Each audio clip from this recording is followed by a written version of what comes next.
عم حسن نقلنا من قطاع العجوه لقطاع البرحي اللي هو عدده البارحه عدده 2000. 2000 برحي. كانت انسجه وجايه من الدوليه للشتلات. دي مزروعه بقالها قد ايه النهارده يا عم حسن؟ دي دخلتها دلوقتي معانا في 2.5 3 سنين بالظبط. 3 سنين انسجه بالحجم ده، بالفسائل اللي حواليها، كل الاحجام. انا واقف جنب الانسجه انا وعم حسن عشان تبقوا شايفين حجم الانسجه قد ايه.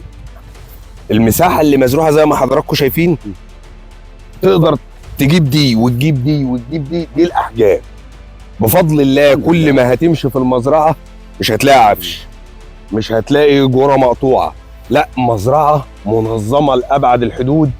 والفضل يرجع لا يا فندم، الفضل يرجع للمهندس عاصم اللي هو قدام حضراتكم، والباشمهندس عبد الله. ربنا يخليك. اللي متابعيني هنا في المزرعه، وبصراحه انا ما بعملش حاجه غير اللي هم بيقولوها، وده النتيجه بتاعتنا. ربنا يخليك ويوسع عليكم ويزيدكم بصفه دايمه.